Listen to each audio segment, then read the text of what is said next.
Welcome back. Break के बाद आपको प्रोग्राम में खुशामदीद कहते हैं। हजामा हमारे शो पर इस वक्त हो रहा है। कप्स लगाए थे ब्रेक पर जाने से पहले और बताया था कि ये 2 पॉइंट्स पे हमने कप्स लगाए हैं और इसके फायदे, जो सेकंड कप है दैट्स फॉर ब्लड सर्कुलेशन और जो ऊपर वाला है वो भी आपकी बॉडी में सुन्नत पॉइंट है जहाँ पे के 70 बीमारियों के लिए शिफा है। अच्छा, ये जो कट्स आप समझते हैं कि अक्सर लोग कहते हैं कट्स हैं, ये बिल्कुल माइनर से स्क्रैच होते हैं। अच्छा, स्क्रैचेस होते हैं। पकड़ा ऐसे मैंने कहा ला ही कैसे होगा, लेकिन असल में जो स्क्रैचेस हैं ये नॉर्मल से और बिल्कुल स्ट्रेट से लगाए जाते हैं ना। ये कट्स लग रहे हैं? हाँ जी, कट्स लग गए हैं और बिल्कुल विदाउट पेनफुल है ये। आपको पेन हो रही है? अच्छा, ये आपने कोई जेल इसके अंदर लगी है? ये हम सिर्फ ऑयल लगाया है इसको, ऑलिव ऑयल। कोई भी नॉर्मल ऑलिव ऑयल लगाया हमने बस। कितने कट्स लगते होंगे तकरीबन यहाँ पे? 12 से 13? बस हाँ जी, बस जैसे कोई 20 से 25 तक लगते हैं। ठीक है, ब्लड भी इनका। अच्छा, अब दोबारा इसको दोबारा सेक्शन कर दिया गया, इसमें से जो टॉक्सिक है वो निकलना शुरू हो जाएगा और ये विदाउट पेनफुल है। असल में आप देखें ना कि जो अक्सर लोगों के दिलों में है जो खौफ बैठा होता है कि वो बहुत ज्यादा कोई कट्स होते हैं, लेकिन नॉर्मल से स्क्रैचेस हैं बिल्कुल। खौफनाक लग रहा है ना, लेकिन दिखने में सिर्फ वो लगता है। और आप देखें कि जो दर्द हो रही है, उनको दर्द नहीं हो रही है। अभी इनकी कैपिलरीज में से डेड सेल निकलना शुरू हो गया। ये सिर्फ 5 से 6 मिनट लगा रहेगा, उसके बाद इसको रिमूव कर दिया। बिल्कुल ऐसे। और इसके बाद क्या करना है? अगर आपका कट्स वगैरह बस कोई ऑयल से या क्रीम से या बिल्कुल, इसके बाद हम इसके ऊपर शहद लगा देते हैं जो एंटीसेप्टिक है जो। अच्छा, शहद ही लगाना है, कुछ और नहीं लगा सकते? शहद के अलावा आप अगर पायोडीन वगैरह भी लगा सकते हैं, लेकिन वो शहद बेहतरीन है एंटीसेप्टिक। हाँ जी, ठीक है। अच्छा, इसके जो निशानात इसके बाद रहेंगे वो मतलब कि वो जाहिर सी बात है वो लॉन्ग टर्म नहीं है, वो परमानेंट नहीं है। वो कितना टाइम लेंगे खत्म होने के लिए? निशानात तकरीबन 2 से 3 दिन में बिल्कुल खत्म हो जाते हैं, बिल्कुल क्लियर हो जाएगी स्किन। ठीक है। और अगर किसी की स्किन थोड़ी सी सेंसिटिव हो तो 5 से 6 दिन। तो एक वक्त में 2 ही कप्स थेरेपी की जाती है या एक वक्त में वैसे 6, 7, 8, 10 तक कप लगाए जाते हैं मसले के एतबार से? अच्छा, तो मुझे ये बताएं कि इससे फौरी तौर पर रिलीफ फील होता है जिसकी ट्रीटमेंट के लिए कोई आना चाह रहा है? फॉर एग्जाम्पल अगर किसी को बैक पेन है, अगर बैक पेन के लिए कहाँ पे कप्स लगेंगे? बैक पेन के लिए देखते हैं L4, L5 में जिस जगह पे पेन होगी उसी जगह का जो पॉइंट है वहाँ पर वो पॉइंट लगाया जाएगा। अच्छा, क्योंकि कमर दर्द एक ऐसी चीज है जो कि हर शख्स का मसला है, ख़वातीन का मसला है, हमारे बुजुर्गों का मसला है, मर्दों का मसला है, स्पेशली जिनका काम इस तरह का है, तो वो भी रिलीफ आपको फौरन रिजल्ट आपको देगा। बिल्कुल इंशाल्लाह। कितनी देर के बाद कपिंग थेरेपी होनी चाहिए? नॉर्मली वैसे अगर आप सुन्नत के तौर पे करवाएं तो इसमें तकरीबन 1 से 2 माह के बाद आप सिर्फ मसनून पॉइंट करवा सकते हैं। और अगर आपका कोई मसला है तो उसमें ये होता है कि 15 या 20 दिन के वक्त फिर 2 या 3 सिटिंग करते हैं। ओके, आप ठीक हैं? जूस मंगवाएं आपके लिए? He is fine.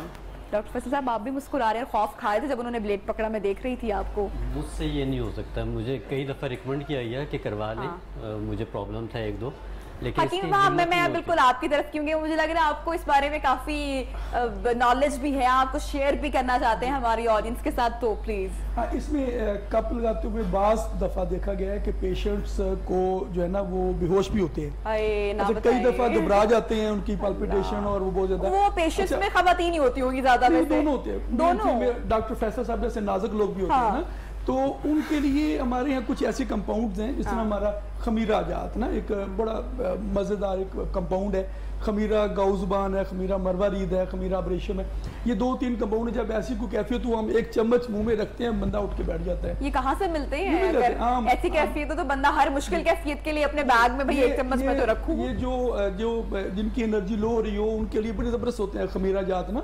ये बड़ी कंपनी सारी बनाती हैं, खमीरा मरवारीद, खमीरा अब्रेशम, खमीरा गाउज़बान सादा। ये तो बड़ी मारूफ चीज़ है। मैंने इसलिए उनसे पूछा, मैंने कहा हमारे पास खमीरा तो नहीं है, मैं आपको जूस मंगवा दूं। लेकिन ही सेड कि नहीं भाई ही इज फाइन। इसमें अभी जो आपने बात की थी ना, एक तो ये नॉर्मली समझ जाते हैं शायद कट लगाते हैं। ये कट नहीं होता, इसको हम उर्दू में कहते हैं खरोच। जिस तरह हम खरोचते हैं ना, बेसिकली ये ब्लेड से खरोचना होता है, कट नहीं लगाना होता। कट नहीं, बहुत लाइट सा टच किया है उन्होंने बस स्किन को। अच्छा, कोई अगर ऐसा भी शख्स है जिसको रिकमेंड नहीं किया जाता या किसके लिए ठीक नहीं है, कौन शख्स हजामा नहीं करवा सकता, वो भी बता दें। ऐसा पेशेंट जिसका HP लेवल 10 से कम है, तो उस सूरत में नहीं किया जा सकता। और एक ऐसा पेशेंट कि जिसका एज काफ़ी ज़्यादा है और दिखने में काफ़ी कमज़ोर लग रहा है, 85-90 के प्लस है, तो उनका नहीं किया जा सकता इस सूरत में। और प्रेगनेंसी की सूरत में लेडीज़ को ख़ास तौर पे नहीं किया जा सकता। अच्छा, अब हमारे 5 मिनट कंप्लीट हो गए हैं। बस अभी चल रहा है इसको पूरे 5 से 7 मिनट के बाद जैसे ही टाइम कंप्लीट होगा ये उतारने से पहले मुझे बताएगा ताकि मैं जरा अच्छा अभी हाँ हमारी खातून का यहाँ पे मास्क जो है वो रिमूव हम कर चुके हैं ब्रेक से आने के बाद। डॉक्टर फैसल रिजल्ट जो है वो विजिबल है ऑन स्क्रीन, जरा मैं चाहूंगी कि दिखाएं कि इनकी स्किन सॉफ्ट भी लग रही है और थोड़ा सा शाइन भी आई है। कैसा महसूस हो रहा है आपको अपनी स्किन की अच्छी करके? बहुत ज़्यादा फ्रेश फील कर रही हूँ। अच्छा बहुत ज़्यादा फ्रेश फील हो रहा है मुझे और रिलैक्स भी हो रहा है कि स्किन बहुत ज़्यादा रिलैक्स है मेरी। घर में किया कभी कुछ ट्राई कुछ बनाया किचन से? मोस्टली जो है वो खीरे का इस्तेमाल किया है। खीरे का इस्तेमाल तो वैसे ही बड़ा अच्छा होता है लेकिन आजकल जरा एहतियात से करना है। अच्छा लेमन के से अभी बात ब्रेक बड़ी जबरदस्त बात कर रहे थे डॉक्टर साहब। डायरेक्ट फेस के ऊपर अप्लाई नहीं करना। ये किया है आपने?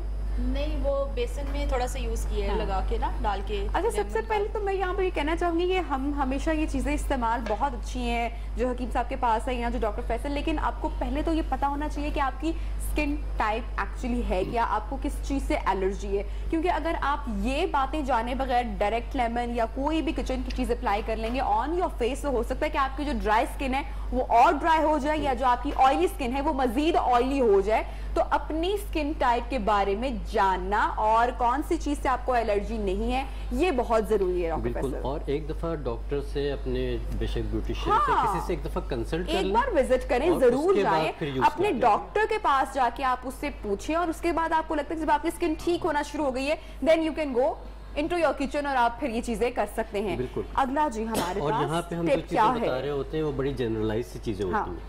अब आपने इतनी अच्छी खाने की अब हम देखें ना रेजिस्ट नहीं कर पा रहे, अंगूर सेब नाशपाती एप्पल जूस भी अब आपने मंगवा लिए। अंगूर तो मेरे आधे खत्म हो गए ब्रेक में हमने खा लिए। अच्छा अब आपको एंटी एजिंग का मैंने कहा था कि बताता हूँ। ये मैंने लिया है जूस जिसमें मैंने लिए थे नाशपाती और अंगूर। अच्छा ये जूस है नाशपाती का, नहीं जूस किसका है? नाशपाती का ही है। ओके इस तरह करके हमने इसको क्रश किया जैसे ये क्रश करके और इसका हमने जूस निकाल लिया। ठीक है, ये इसका जूस निकल आया। अब नाशपाती जो उनसी है ये बेहतरीन चीज़ है आपके विटामिन ए सोर्स है। ओके। और विटामिन ए जो उनसे है स्किन के लिए आपको पता है कि एंटी एजिंग में रेटिनॉल के नाम से यूज़ होती है, बड़ी चीज़ें इसकी बन रही होती हैं। और अंगूर जो उनसे यहाँ पे ये था, लेकिन बेहतर है कि आप इसको जो बीज वाला अंगूर है वो इस्तेमाल कीजिए क्योंकि ग्रेप सीड एक्सट्रैक्ट जो उनसा है वो स्किन के लिए बहुत ज़बरदस्त चीज़ है। अच्छा ये दो हमारे पास हो गए जूसेस। इसमें अब मैं सीरम डाल रहा हूँ। सीरम है कोलाजन का। अच्छा ये भी कहीं से इजीली अवेलेबल है, मिल जाता है। अब तो स्टोर्स पर भी बल्कि अवेलेबल होता है। बस ये देख लीजिए कि अच्छी क्वालिटी का हो और आपके पास प्योर हो। ये हमने कोलाजन का इसमें हमने डाल दिया थोड़ा सा सीरम। अच्छा उसके बाद हम ये मास्क और स्क्रब बना रहे हैं और ये लगाने के इतने फ़ायदे हैं तो भाई खाएं भी तो ना साथ, खाने के कितने बेतहाशा फ़ायदे हैं। और मैं आपको यही ब्रेक में कह रही थी कि हम वी आर ब्लेस्ड कंट्री, हम वो ममालिक में से हैं जहाँ पे हर सीजन में अल्लाह ताला ने एक ऐसा हमें फल दिया है जो दूसरे फल की शानदार रिप्लेसमेंट है। पूरा हमारे 12 महीनों के 12 फल बल्कि उससे भी बहुत ज़्यादा, और उनके फ़ायदे खाते ही नहीं है ना, गोश्त खो रहे हम। और हम चेहरों पे आर्टिफिशियली या अप्लाई करने पे ज़्यादा जोर दे देते हैं, खाने पीने पे हम इतना जोर नहीं दे रहे होते, जबकि यकीनन जो अच्छा जो ये चीज़ें आपने बताई कि अंगूर और नाशपाती तो हम फेस मास्क भी बना रहे हैं, इसके मैं इंग्रेडिएंट्स दोबारा ये हमारा एक तरह का ये खाने में भी एंटी एजिंग है। यस बिल्कुल, नाशपाती के बारे में जो लगाने में है तो खाने में भी होगा। नाशपाती जो उनसा है फुल ऑफ फाइबर है और ये एक ऐसा फल है जिसको मेरा ख्याल है कि 90% लोग इसको इग्नोर कर देते हैं। बहुत से लोग इसको खाते ही नहीं, जबकि पियर्स नाशपाती आपका फुल ऑफ फाइबर। अच्छा मैंने देखा हमारे यहाँ लोग अच्छे फल को हमेशा इग्नोर करते हैं और उसकी एक वजह ये भी है कि शायद सेब, केला, आम है वो ही खाते रहते हैं पूरा साल। मतलब पपीता हमारे यहाँ पसंद बिल्कुल नहीं किया जाता क्योंकि उसका कोई जायका या टेस्ट इतना अच्छा नहीं होता, लेकिन उसके फायदे कितने बेतहाशा है। इसी तरह से आपने नाशपाती की बात की, अब आगे सर्दियाँ आएंगी तो हम जो है वो माल्टा की बस फिर हम वही लेते रहेंगे। दूसरे फलों का इस्तेमाल हमारे यहाँ बिल्कुल नहीं रह गया। ऐसे ही है, बिल्कुल ऐसे ही है। अच्छा जी ये कंप्लीट इसके कर लें। ये कंप्लीट हो गया, ये हमारा एक सीरम बन गया। ओके ठीक है, इस सीरम को आपने रात के टाइम पे अप्लाई करना है, हल्का करना है और अपर डायरेक्शन में अप्लाई करना है। हाँ। खींच के हल्का सा। जब भी कोई भी चीज आपने अप्लाई करनी है तो अपर डायरेक्शन में करनी है। और ये वो खवातीन और हजरात जो 25 साल प्लस में हैं अगर वो ये सीरम फिर मेरे लिए नहीं है क्योंकि मैं इससे कम हूँ। अच्छा माशाल्लाह। तो ये उस वक्त इस्तेमाल करना शुरू कर दें तो उनकी एजिंग डिले हो जाएगी। क्या बात है भाई, आज ही बनाएं ये तो। और जिनको एजिंग हो चुकी है वो क्या कर सकते हैं कि कोई सी भी अच्छी एंटी एजिंग क्रीम ले लें जो रेडीमेड हो। ओके। उसमें इसको मिक्स कर लें। ओके। ठीक है, जैसे फ़र्ज़ कीजिए मैं आपको करके दिखा देता हूँ कि इसमें से हमने 1 चमची ली, इसी सीरम में हमने उस क्रीम को मिक्स कर लिया और हल्का सा मॉइस्चराइज का इमल्शन सा बन जाएगा। ये बहुत अच्छी तरह से मिक्स नहीं होगा लेकिन आपका एक इमल्शन सा बन जाएगा। इसको जो सा है आपने ओवरनाइट लगा के छोड़ देना। अच्छा, सुबह रिजल्ट आएगा इसका? सुबह 2 से 3 हफ्ते में इंशाल्लाह 2 से 3 हफ्ते में फाइन लाइंस आपकी बेहतर होना शुरू हो जाएंगी और जो डीप रिंकल्स हैं उसको थोड़ा सा और टाइम। चलें जी, मैं दोबारा आती हूँ, मुझे वहाँ पर भी हकीम साहब के पास भी लाजमी जाना है, लेकिन इनका इतना सारा खून बह गया है, मेरे तो दिल को भी कुछ हो रहा है। फिर मेरे लिए वो खमीरा मंगवा दें थोड़ा सा, डायरेक्टर साहब मिलेगा नहीं अभी यहाँ पे। अच्छा जी, टाइम हो गया है, अब हम इसको रिमूव करेंगे। ब्रेक में हमने कितनी, मैं चाह रही हूँ कि प्रोसेस हम करते हैं इसको जी, है हमारे पास टाइम। और ये देखें, अरे अल्लाह, ये क्या हो गया? ये इसमें बिल्कुल ये टॉक्सिक निकला है, आप ये देख रहे हैं। और ये जो कप्स हैं बिल्कुल डिस्पोजेबल होते हैं, इसको हम वेस्ट कर देंगे। आपको पेन हो रही है? नहीं, पेनलेस प्रोसीजर। साथ साथ बताना चाहता हूँ कि इट्स अ पेनलेस प्रोसीजर, इसमें लोग समझते हैं कि शायद ये कोई नया इलाज है, लेकिन ये अरब में काफ़ी अर्सा पहले राइज था। और रसूलुल्लाह की अहदीस से जो साबित है, उसके बाद ये इसको मसनून तरीका इलाज बोला गया। और इसमें ये है कि अल्लाह के नबी सल्लल्लाहु अलैहि वसल्लम खुद भी करवाते थे और उम्मत को भी तलकीन करवाई है इसके मतलब। और इसी बिल्कुल पेनफुल नहीं है।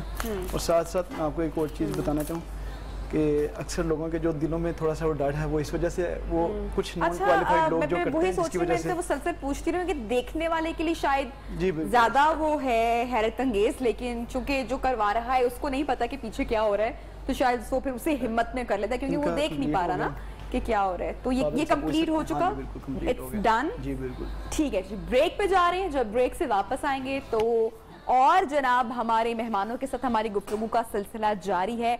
आपने कहीं नहीं जाना। ब्लड प्रेशर, शुगर के लिए क्या इस्तेमाल करना है आपके घर के किचन में से ताकि आपकी सेहत ठीक रहे। स्किन के ऊपर भी बात होगी, लेजर के ऊपर भी बात होगी, एक छोटी सी शॉर्ट ब्रेक के बाद।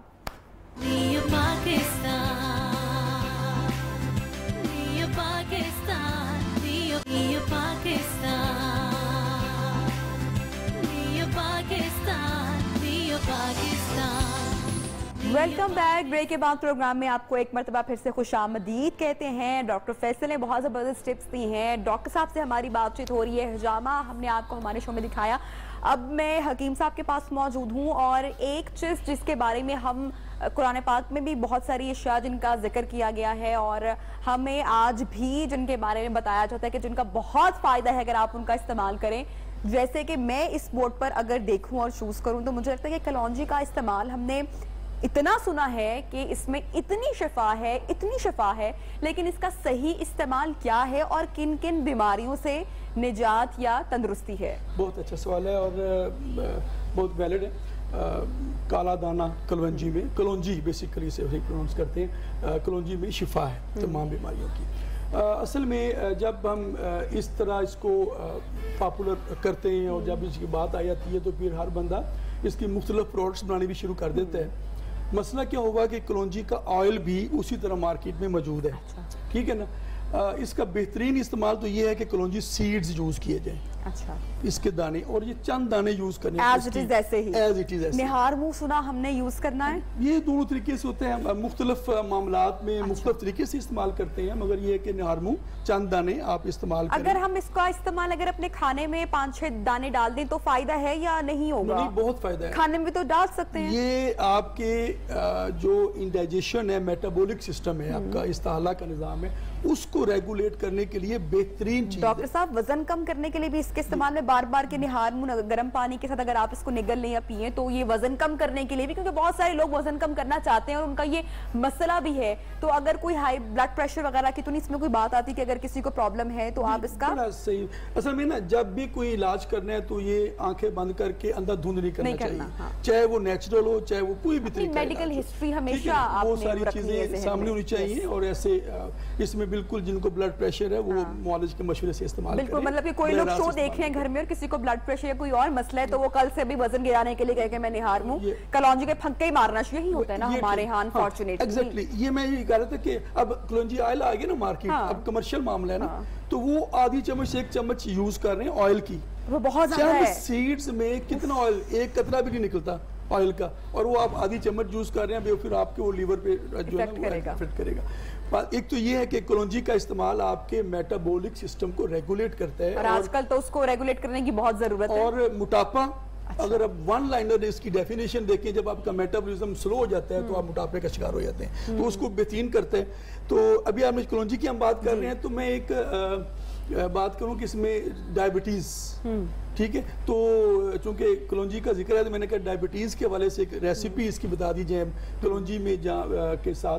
तो डायबिटीज जिस तरह बहुत तेज़ी से फैला है, और पाकिस्तान में भी चूंकि हमने तकलीद मगरब में जो यूरोपियन कल्चर की तकलीद करते हुए उसको फॉलो करते हुए हमने भी बर्गर और पिज़्ज़ा और शवारमा खाना शुरू कर दिया, कोल्ड ड्रिंक्स का इस्तेमाल किया, तो फिर शुगर यहाँ भी बहुत ज़्यादा बढ़ गई। और उसके लिए 2 मैं रेसिपीज बताऊंगा, एक कलौंजी और कलौंजी के साथ है मेथरे। ये मेथरे भी आम चीज, किचन की चीज है, ठीक है। अच्छा, ये भी खाने में इस्तेमाल किए जाते हैं आमतौर पर होती है, मेथी और मेथरे दोनों यूज होती हैं, ठीक है ना। और तीसरी चीज है कासनी। ठीक है, कासनी भी देखते हैं कहाँ पे हमारे पास, ठीक है, यहीं पे कहीं डिस्प्ले हो रही होगी जी, ओके, ठीक है। चलिए, तो वो 3 चीजें हैं, मेथरे, कलौंजी और कासनी, ठीक है। ये कासनी, जी, कासनी के बीज है बेसिकली, इसकी जड़ भी यूज होती है, बीज भी यूज होते हैं। अच्छा। तो ये बीज, कासनी, ये 3 चीजें हैं, कासनी, कलौंजी और मेथरे, ओके, ये बराबर वजन पाउडर करके रख ले। अच्छा। तो 1 चम्मच खाने में डाल ले, नहीं, अब पानी से खाएं, खाने से आधा घंटा पहले। अच्छा, उसका फायदा, उसके बाद जो ग्लूकोज लेवल है शुगर के पेशेंट के लिए फायदेमंद चीज है। अच्छा, ठीक है। इसके अलावा एक चीज है, और आप अपने डॉक्टर से भी डिस्कस कर सकते हैं अगर आप, हाँ, देखिए जब आप बीमार है ना तो फिर आपको कंसल्ट करना है, फिर तो आपको भाई अगर अपना खाना भी डॉक्टर से कंसल्टेशन के बाद इस्तेमाल करना है तो फिर आप हिकमत में और दवाइयों में तो लाजमी, लेकिन ये वो चीजें कि अगर आपकी कोई मेडिकल हिस्ट्री खास नहीं है और अगर आप नॉर्मल एज में, तो आप इन चीजों का इस्तेमाल कर सकते हैं। एक और चीज है, ये इंदर जो तलख, ये जो कड़वे जो होते हैं, एक मीठे होते हैं, कड़वे होते हैं, कड़वे जो और सौंफ, ठीक है, ये 2 चीजों का, ये अगर डबल यानी कि 100 ग्राम और ये 50 ग्राम, 2 चीजें जो अंदर जो तलक 100 ग्राम और ये 50 ग्राम मिलाकर पाउडर कर लें। अच्छा। तो ये भी आधी चम्मच इसका इस्तेमाल करें तो बहुत फायदेमंद चीज है डायबिटीज के पेशेंट्स के लिए, ठीक है। और एक बात आपने ना, मैं अगर इजाजत दें तो आपने गरम की बात, जी हाँ जी, बिल्कुल बिल्कुल बिल्कुल, वो हमारा बड़ा कि वो ज्यादा क्लियर होना, गरम तासीर की, जिन लोगों ने नहीं सुना कि गरम ठंडी तासीर किस चीज की होती है, तो वो हम इनसे देखिए। अभी डॉक्टर साहब जब स्किन की बात कर रहे थे ना, हम ऑयली स्किन की बात करते हैं, हम ड्राई स्किन की बात करते हैं, तो ये सर्दी तरी तो मौजूद है ना कहीं हमारी बॉडी पे, उसका इफेक्ट भी है। सर्दियों में हमारी स्किन जो है ना वो खुश्क हो जाती है, और जो स्किन के बहुत सारे मामलात बरसात के मौसम में होते हैं, वो ह्यूमिडिटी की वजह से और जो बहुत ज़्यादा नमी होती है, हमारी मॉइस्चर होती है, उसकी वजह से। इसी तरह जब हम ऐसी ग़िज़ाएँ खाते हैं जिनका जो ज़्यादा, आपने अंडे का जिक्र किया था, हम स्पाइसेस का जिक्र करते हैं, जिस तरह लौंग, जायफल, जवतरी, ये चीज़ें हैं जो स्पाइसेस ज़्यादा हैं। जिस आपकी फूड में, जिसमें आपके सालन में ज़्यादा स्पाइसेस यूज़ किए हों, क्या होता है, आपने यूं लुकमा लगाया और पसीना आना शुरू हो जाता है, हाँ। तो ये इंडिकेशन है कि आपके अंदर टेम्परेचर ज़्यादा हो रहा है, आपके अंदर हरारत बढ़ रही है। अच्छा। हरारत बढ़ रही है, ठीक है ना। अच्छा, ये अगरचे वो कुछ लॉन्ग लास्टिंग होती है, कुछ वक्ती चीज़ें होती हैं, मामलात होते हैं। इसी तरह आप ठंडी चीज़ें ले रहे हैं, आपने मशरूबात यूज़ कर रहे हैं, कोई भी ठंडे मशरूबात यूज़ कर रहे हैं, आपका बहुत ज़्यादा गर्मी से आए हैं और ठंडा आपने पानी पिया है, आप कोई भी मशरूब ठंडा पिया और आप बिल्कुल ये ना वो आप देखें हाथ लगा के उसकी भी ठंडी होनी शुरू हो जाती है। तो ये इफेक्ट तो मौजूद है, सर्द, गर्म, तर, खुश्क, ये तुम्हारी फिलॉसफी है, ठीक है ना। अब इसको हमने अपनी फूड के साथ किस तरह करना है, और हमारी नेचर में भी हमारी तिब ये कहती है कि आपके इसी तरह 4 किस्म के मिजाज के लोग मौजूद हैं। अच्छा, और वो कौन है? वो एक देखिए, एक वो चीज़ें जो हॉट टेम्परामेंट के लोग हैं। अच्छा। वो अगर ज़्यादा गर्म चीज़ें खाएंगे तो उनको वो मामलात जो गर्मी की गर्म चीज़ें खाने से बढ़ सकते हैं, ठीक है। इसी तरह कुछ जो, मसलन मैं आपको एग्जाम्पल दूँ, जो ज़्यादा ये हमारा एरिया है, ये जनूबी पंजाब है, ये इस तरह का, ये ज़्यादा हॉट टेम्परामेंट के लोग हैं। इसी तरह मरी चले जाएं, यूबिया चले जाएं, इस तरह शुमाली इलाका जात में चले जाएं तो वो सर्द मिजाज के लोग,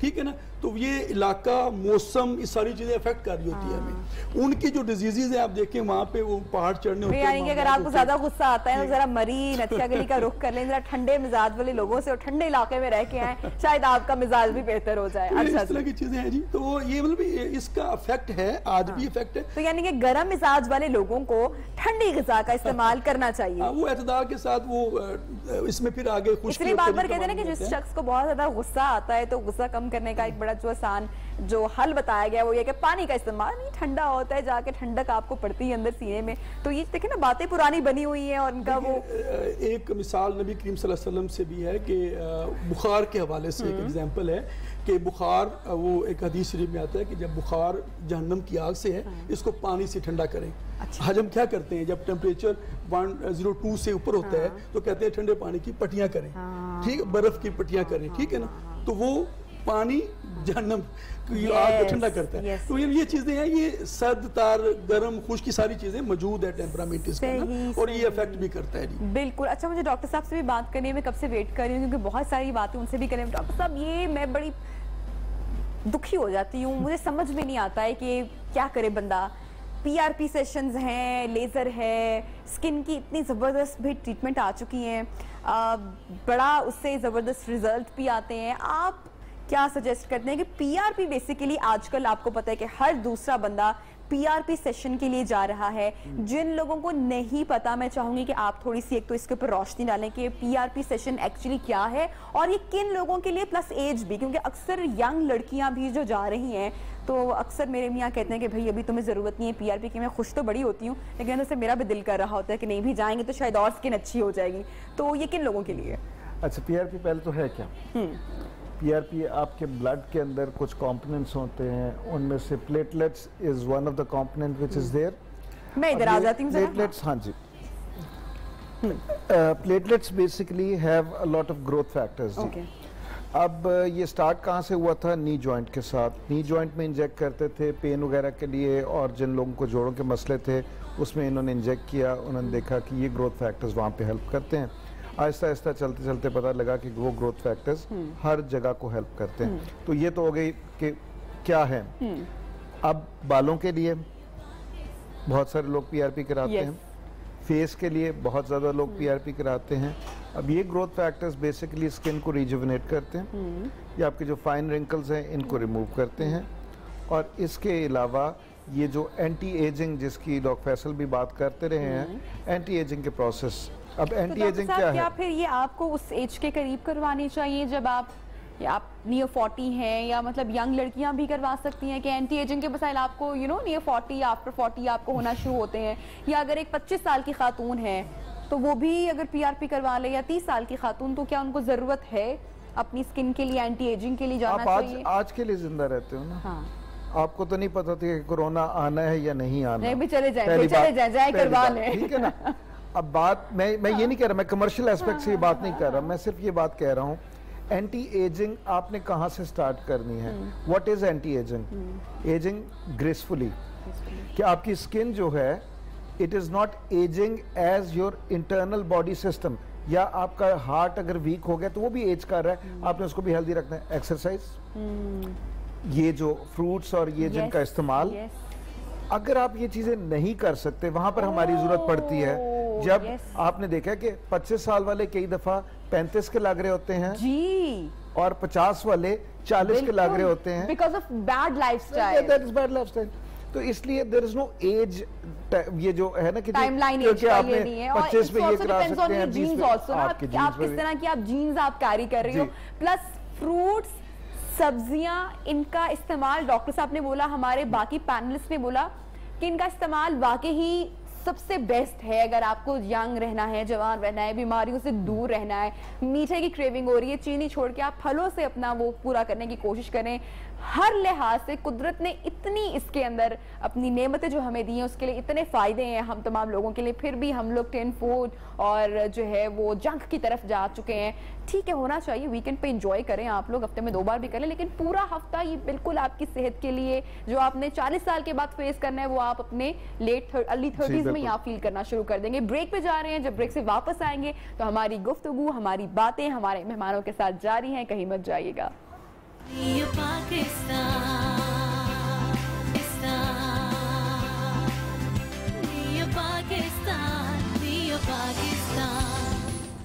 वेलकम बैक। ब्रेक के बाद आपको प्रोग्राम में खुशामदीद कहते हैं। बातें हमारी हमारे मेहमानों के साथ, बहुत सारी टिप्स हमारे मेहमानों ने हमें दी हैं।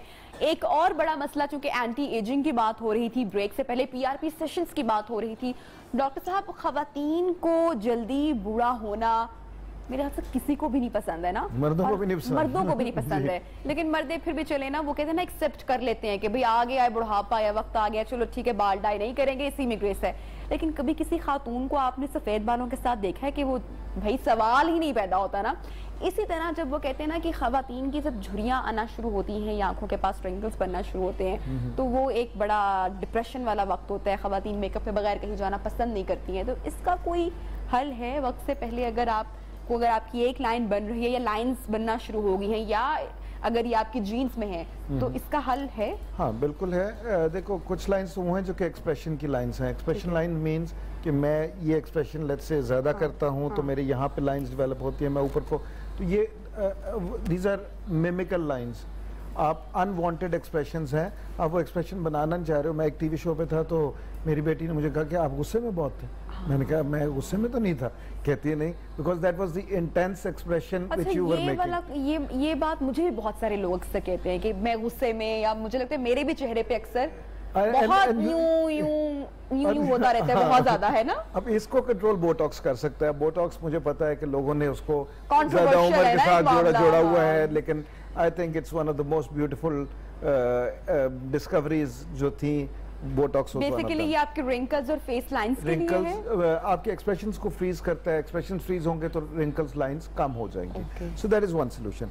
लेकिन अगर उससे पहले अगर एज वाइज कुछ लोग कहते हैं कि जी हम 20s में हैं, 25, 30, we don't want to go for botox, कि जी हम नहीं इस्तेमाल करना चाह रहे, तो उनके लिए सबसे बड़ी जो चीज़ है वो है कि हम थोड़ा सा अपनी स्किन टाइटनिंग के ऊपर कॉन्सेंट्रेट करें। अच्छा, अपने स्किन के टेक्सचर के ऊपर कॉन्सेंट्रेट करें। पीआरपी वहाँ पे एक बहुत अच्छा मीडियम बन जाता है। पीआरपी के वैसे कितने सेशंस होते हैं और जो हम रेकमेंड करते हैं 3 करते हैं, हर महीने 1। अच्छा। और उसके बाद 4 से 6 महीने बाद एक सेशन करवा लें तो दैट इज़ वन थिंग। फिर काफ़ी सारी नॉन इन्वेसिव टेक्नोलॉजीज आ गई। रेडियो फ्रीक्वेंसी का बड़ा अच्छा रोल है, उससे आपका नीचे का टिश्यू हीट होता है तो उससे कोलेजन स्टिमुलेट होता है। कोलेजन जब स्टिमुलेट होगा तो आपको टाइटनिंग आएगी, जब टाइटनिंग आएगी तो रिंकल्स कम हो जाएंगे। ओके, ठीक है जी। हाइफू एक टेक्नोलॉजी है जिसमें हाई इंटेंसिटी फोकल अल्ट्रासाउंड, तो ये रेज हैं। यानी कि ये जो आपने स्किन टाइटनिंग का बताया है, ये टेक्नोलॉजी के बारे में थोड़ा सा और जानना चाहूंगी। अगेन वही बात ना कि जब चेहरे पे वजन आता है या स्किन लूज होती है तो खवातीन या मर्द भी पसंद नहीं करते, तो डबल चिन भी इसके अंदर कवर आपकी हो किसी हद तक, जरा double chin cover skin tightening में हो सकती है। हाइफू के साथ कवर होती है क्योंकि उसमें फैट बर्निंग भी हो जाती है। फिर कुछ ऐसे एफडीए ने भी अप्रूव किए हुए हैं, पाकिस्तान में भी अप्रूव्ड हैं, ऐसे इंजेक्शन हैं जो कि यहाँ पे लगाते हैं जो कि फैट को ब्रेक कर देते हैं और उससे कोई निशान भी नहीं आता और वो फैट ब्रेक हो जाता है। एक बात याद रखिए, जैसे जैसे आप एज होते हैं आपकी हड्डियाँ वीक होती हैं, आपके जो लिगामेंट्स जिन्होंने आपको रिटेन किया हुआ है, फेस अगर पहले एक वी शेप में था तो वो उल्टा वी बनना शुरू हो जाता है विद एज, बिकॉज वो लिगामेंट्स जो हैं वो अपनी जगह छोड़ रहे होते हैं। तो हम एज एस्थेटिक पीपल हमारा काम ये होता है कि हम उस एजिंग को ग्रेसफुल करें, हम उसको डिले कर दें और अल्टीमेट हल सर्जरी तो है ही। अच्छा, इसमें एक मुझे इनकी बात से कि एक मसला डॉक्टर फैसल से मैं उसकी वो टिप पूछना चाहूंगी कि जहां पर हमारे सर के बाल गिर रहे होते हैं जो हम नहीं चाहते कि गिरे, हम चाहते हैं कि उसकी जगह हमारे बाजू और हमारे फेस या चिन के बाल गिर जाएं, लेकिन कम वक्त क्या करें कि बुढ़ापा भी तो आना है ना। सर के बाल गिर रहे होते हैं, आईब्रोज के बाल गिर रहे होते हैं, तो आईब्रोज के बाल गिरना इज नॉट गुड, बिल्कुल अच्छा नहीं है। उसके भी अगेन बहुत सारी चीजें आ चुकी हैं, परमानेंट सोल्यूशन उसका आ चुका है, लेकिन जो लोग नहीं जाना चाहते उनके लिए आपके पास कोई डॉक्टर फैसल टिप है कि आपके आईब्रो के बाल ग्रो करें दोबारा या थिक हो जाएं, क्या हल है? देखो उसका एक बहुत अच्छा हल है कि जैसे आजकल माइक्रो ब्लीडिंग चल रही है, तो उसी तरह से नेचुरल में आप कैस्टर ऑयल में थोड़ा सा सुरमा मिला के, कैस्टर ऑयल हमारा कौन सा वो होता है? रोगन अरंड। अच्छा, रोगन अरंड के नाम से मिलता है, ये कैस्टर ऑयल के नाम से आम मेडिकल स्टोर्स पे मिल जाता है। उसमें आप सुरमा मिला के और जो आपका मस्कारा ब्रश होता है उससे मिक्स करके अपनी आईब्रोज पे रात को लगा लिया करें और अपनी लैशेस पे भी लगा लिया करें, तो इंशाल्लाह लैशेस भी बढ़ जाएंगी और जो आईब्रोज हैं उनकी भी ग्रोथ अच्छी बस ये दो चीजें। अच्छा, बढ़ेंगी भी इससे? बढ़ेंगी भी, आई लैशेस यानी कि एक तो आपको आर्टिफिशियल पेंसिल वगैरह से जान आपकी छूट जाएगी, तो आपको लगाने की जरूरत नहीं है। जो है वो आपको एक डार्क इफेक्ट फोन आ रहा है, क्यों आ रहा है? अच्छा जी, हाँ। सुरमा जो उनसे आपको डार्क इफेक्ट भी देता है और प्लस ये कि सुरमा एक तरह से थोड़ा सा आपकी ग्रोथ को इम्प्रूव भी करता है। आप देखिए पुराने ज़माने में बच्चों को सुरमा लगाया जाता था तो उनकी पलकें बेहतर होती थी। तो कैस्टर ऑयल का और सुरमे का एक बहुत अच्छा कॉम्बिनेशन है। तो आप अपनी मस्कारा बॉटल करें ना, वो जो है खाली करें और उसमें आप सुरमा और थोड़ा सा कैस्टर ऑयल आप भरें और वो अगर आप लगा लें तो वो तो बड़ा जबरदस्त कॉम्बिनेशन हो जाएगा उसका। अच्छा, ये हमने आपसे ये भी पूछना है, ये जो माइक्रो ब्लीडिंग, इसका भी आजकल बड़ा ही दौर चल पड़ा है, इसके बारे में आप क्या कहेंगे? अच्छा, मैं पहले एक बात ऐड करूंगा आपकी बात। जी। इतनी ज़्यादा आयरन डेफिशिएंसी हमारी लड़कियों में ख़ास तौर पे कि मुझे दुख होता है इस चीज़ पे। आप उस स्टेज पे क्यों जाने देती हो लड़कियों? क्यों अपनी डाइट्स और चीज़ों पे बाल गिर रहे हैं? डाइट इतने एग्रेसिव प्लान्स में जा रही हैं लड़कियां और उसके बाद they are ending up in the clinic. आप वो कहते हैं कि जी PRPs और इन चीज़ों से हम बाल वापस ले आएँ। हमारे अंदर जब तक वो न्यूट्रिशंस नहीं होंगे, थायराइड का एक बहुत बड़ा इशू है, तो इसलिए उनको करेक्ट करना बहुत ज़रूरी है। प्लीज़ प्लीज़ प्लीज़ प्लीज़ मेरी रिक्वेस्ट है to all the girls there, please अपने आयरन का ख्याल रखिए। और ये मैं आपसे कहूँगा कि this is the only thing which you can do. अब आगे माइक्रोब्लेडिंग क्या है? इट्स लाइक आईब्रोज के लिए या किसी और एरिया पे इट इज़ लाइक टैटूइंग, ठीक है? तो it does give very nice feel and everything, but कोई नुकसान है? नहीं, लॉन्ग टर्म पे तो कोई नुकसान है सच नहीं है, ना शॉर्ट टर्म पे है। हाँ, अगर किसी अच्छी जगह से नहीं बनवाते तो आपके आईब्रोज की शेप खराब कर दे तो सबसे इससे बड़ा कोई नुकसान फिर आप एक साल के लिए, क्योंकि एक साल के लिए होते तो फिर आप तकरीबन 6 महीने से 1 साल, जी, वो पेंसिल भी ठीक नहीं करेगी आपके फिर। ठीक है, तो देयर आर गुड क्लिनिक्स जहाँ पे माइक्रोब्लेडिंग हो रही है। माइक्रोब्लेडिंग क्लिनिक या डॉक्टर का नहीं है डोमेन, एस्थेटिशियंस का डोमेन भी है, लेकिन बहुत अच्छे मौजूद हैं। प्लीज़ अपनी रिसर्च कर लीजिए before going there. I tell you, आप कई दफ़ा, आप तो इस इंडस्ट्री में भी आप देखते हो लोगों को वो आईब्रोज का सत्यानाश करके भेज देते हैं और फिर आपके पास कोई चॉइस नहीं होती उसके बाद। सही बात है, तो but it's good to, it's very good. अच्छा, जैसे हमने स्किन की बात की, पूरे शो में हम स्किन की और सेहत की बात हम करते रहे, इसी तरह जो बाल होते हैं वो आपकी ख़वातीन की खूबसूरती की एक बड़ी अलामत होते हैं। और जब आपकी डाइट ठीक नहीं है, डाइट पैटर्न ठीक नहीं है, अगर आपकी स्किन ख़राब हो रही है तो डेफिनेटली आपके बाल भी, हेयर फॉल भी हो रहा है।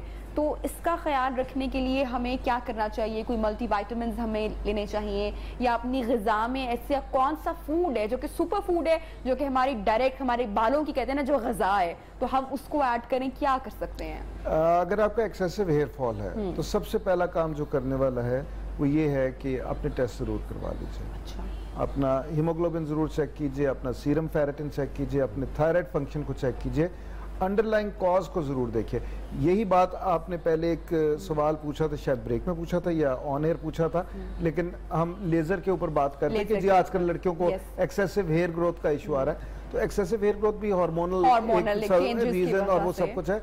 तो हमें अंडरलाइंग कॉज को किए बगैर आप जितना मर्जी चले जाएं, हम स्किन एस्थेटिक क्लिनिक्स, हमने तो लेजर करना है, पैसे ले लेने, ठीक है, लेकिन अंडरलाइंग कॉज ना एड्रेस करेंगे तो फिर उसका फायदा कोई नहीं है। हेयर फॉल से पर्टिनेंट मैं सिर्फ ये कहूँगा, iron deficiency is one of the major causes which we have scene.